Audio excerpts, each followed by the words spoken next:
سورہ یاسین شریف پارہ نمبر 22 آیہ کریمہ نمبر 7 اور 8۔ نحمدہ ونصلی ونسلم علی رسولہ الکریم، اما بعد فاعوذ باللہ من الشیطان الرجیم، بسم اللہ الرحمن الرحیم۔ لقد حق القول علی اکثرہم فہم لا یؤمنون، انا جعلنا فی اعناقہم اغلالا فہی الی الاذقان فہم مقمحون۔ صدق اللہ العظیم۔ لقد تحقیق، حق القول یہ بات سچی ہو چکی ہے، علی اکثرہم ان کے اکثر پر، فہم لا یؤمنون سو وہ ایمان نہیں لائیں گے۔ انا بے شک، جعلنا ہم نے ڈال دیے ہیں، فی اعناقہم ان کی گردنوں میں، اغلالن توق، فہی الی الاذقان اور وہ ان کی ٹھوڑیوں سے لگے ہوئے ہیں یا ٹھوڑیوں تک پہنچے ہوئے ہیں، فہم مقمحون سو وہ اپنا سر اٹھائے ہوئے ہیں۔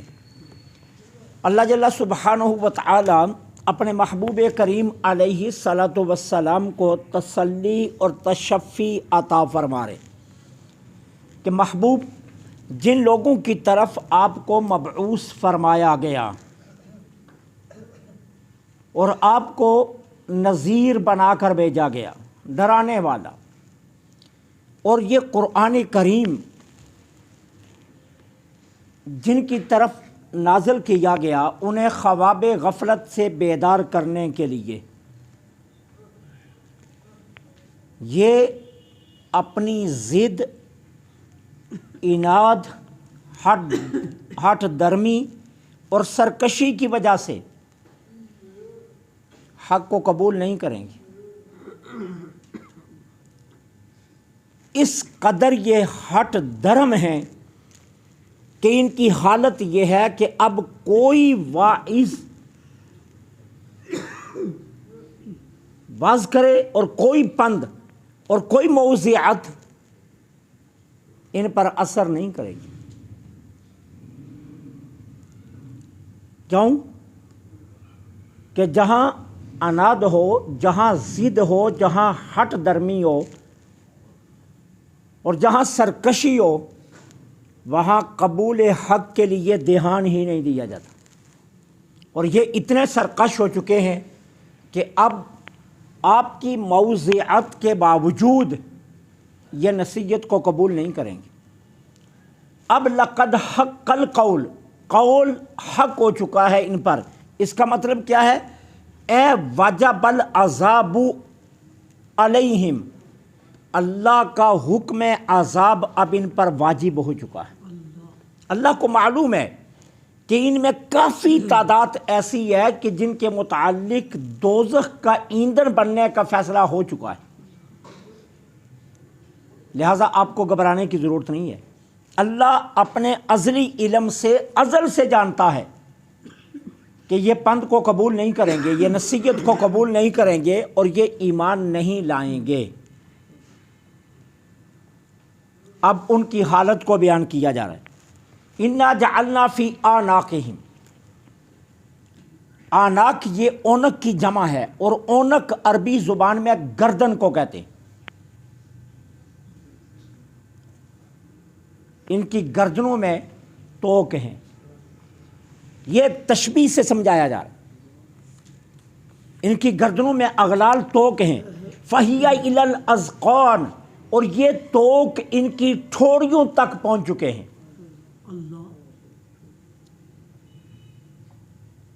عرب والوں کا دستور ہے، اہل عرب کے مشہور فقہ لغت کے امام اصمعی اس کا مقمحون کا ترجمہ کرتے ہوئے کیا فرماتے ہیں کہ اہل عرب جب کسی گھوڑے کی لگام کو کھینچتے ہیں نا زور سے کہ اس کا منہ اوپر کو اٹھ جاتا ہے، تو کہتے ہیں اکمحت الدابہ، میں نے گھوڑے کی لگام کو اتنا کھینچا کہ منہ اوپر کو اٹھ گیا۔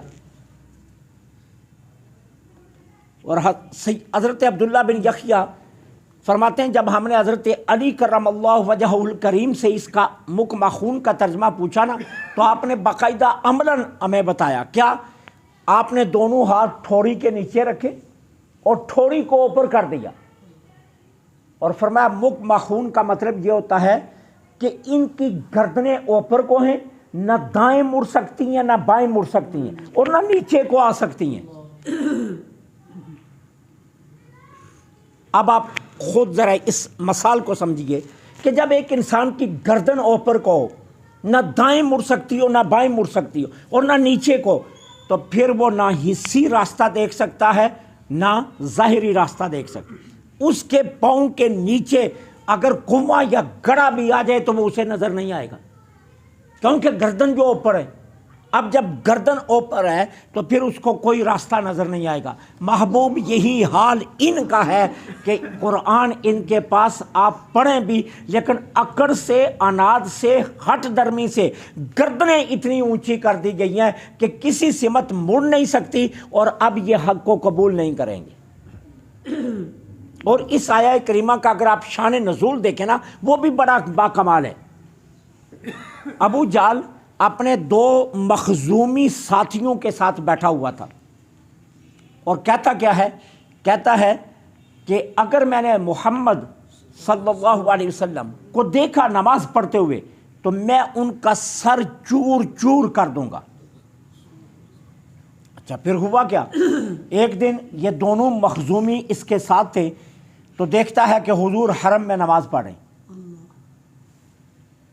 اب یہ اٹھا گیا، ایک بھاری پتھر اٹھایا اور بھاری پتھر اٹھا کر حضور کی طرف چلا کہ میں ان کے سر پر مار کر آج سر چور چور کر دوں گا۔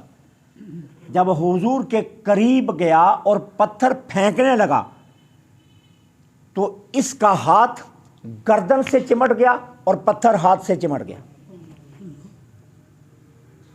اب اسے وہاں سے بھاگنے کے علاوہ کوئی اور راستہ نظر نہ آیا۔ یہ بھاگا ہوا اپنے مخزومی ساتھیوں کے پاس آ گیا۔ اب ان کے پاس آیا تو انہوں نے کہا سر چور کر کے نہیں آیا؟ تو اس نے اپنی ببتا سنائی کہ میرے ساتھ تو یہ ہوا ہے کہ جب میں پتھر ان کی طرف پھینکنے لگا تو پتھر میرے ہاتھ سے چمٹ گیا اور ہاتھ میری گردن سے چمٹ گیا اور میرا سر اوپر کو اٹھ گیا، تو میں نے تو جان بچانے کے لیے میں بھاگ کر واپس آ گیا۔ ولید بن مغیرہ، وہ جو مخزومی اس کا ساتھی وہاں بیٹھا ہوا تھا، کہنے لگا تو تو ہے ہی بزدل، میں جاتا ہوں، دیکھنا میں سر چور کر کے نہ آیا تو جو مرضی کہنا۔ وہ گیا۔ اب ہوا کیا؟ پتھر اٹھایا، حضور کے قریب پہنچا تو بینائی سلب ہو گئی، اندھا ہو گیا۔ اب حضور کی باتیں سن رہا ہے لیکن حضور کا سر اس کو نظر نہیں آ رہا۔ اب اس نے سمجھا شاید میری آنکھوں کے سامنے کوئی ایسے کوئی پردہ آ گیا، یہ کیا ہوا ہے؟ کچھ دیر ٹھہرا رہا لیکن پھر اس کو سمجھ آ گئی نہیں میری تو بنائی جاتی ہے، پلٹ کر واپس آ گیا۔ اب جب پلٹ کر واپس آیا نا تو اس کی بنائی بحال ہو گئی۔ ابو جہل نے کہا سر چور کر آیا؟ کہنے لگا میں کیا کروں، میں تو تمہیں بتاتا ہوں جب میں ان کے قریب گیا تو میری تو بنائی ہی سلب ہو گئی۔ اب تیسرا جو مخزومی تھا نا وہ کہنے لگا تم دونوں بزدل ہو، میں جاتا ہوں، دیکھنا نہیں یہ کام کر کے ضرور بھی ضرور آؤں گا۔ پتھر اٹھایا، حضور کی طرف چلا۔ جب حضور کے قریب گیا تو ہوا کیا؟ پتھر پھینکا، الٹے پاؤں بھاگا اور آ کر اپنے ساتھیوں کے سامنے غش کھا کر منہ کے بل گر گیا۔ ولید بن مغیرہ اور ابو جہل بھاگے، بھاگ کر اس کو اٹھایا، یہ منہ کے بل بے ہوش گرا ہوا تھا۔ اس کے منہ پر پانی کے چھینٹے مارے، ہوش میں لائے۔ ہوش میں لا کر کہنے لگے تو بتا تیرے ساتھ کیا ہوا؟ کہنے لگا جب میں پتھر اٹھا کر ان کی طرف بڑھا اور قریب گیا اور پتھر مارنے کا ارادہ کیا تو میرے سامنے ایک بہت بڑا بیل آ گیا جو اپنی دم لہرا رہا تھا، اور مجھے لات و عزا کی قسم میں نے آج تک ایسا بیل نہیں دیکھا، اور اگر میں ایک قدم بھی آگے بڑھاتا نا تو اس نے مجھے کچا چبا جانا تھا، اس لیے میں بھاگ کر آ گیا۔ اب اللہ تعالیٰ نے ان تینوں کی اس کیفیت کو بیان کرنے کے لیے فرمایا وَجَعَلْنَا إِنَّا جَعَلْنَا فِي أَعْنَاقِهِمْ أَغْلَالًا، ہم نے ان کی گردنوں میں توق ڈال دیے ہیں، فَإِلَى الْأَذْقَانِ، وہ ان کی ٹھوڑیوں تک پہنچ گئے، فَهُمْ مُقْمَحُونَ، ان کی گردنیں آسمانوں کی طرف اٹھی ہوئی ہیں، یہ حق کو قبول نہیں کریں گے۔ اور یہ عملی تصویر اللہ نے اپنے محبوب کو دکھا دی کہ یہ ضد میں کس حد تک پہنچے ہوئے ہیں، عناد اور سرکشی میں کس حد تک پہنچے ہوئے ہیں کہ اگر ان کے پاؤں کے نیچے بھی حق آئے تو پھر بھی انہیں حق نظر نہیں آئے گا۔ دور کا حق دیکھنا تو دور کی بات ہے نا، یہ تو قریب ترین کا حق بھی نہیں دیکھیں گے۔ کیوں؟ اللہ نے اپنے ازلی علم سے جان لیا ہے کہ یہ ایمان کی دولت کے قابل ہی نہیں ہے۔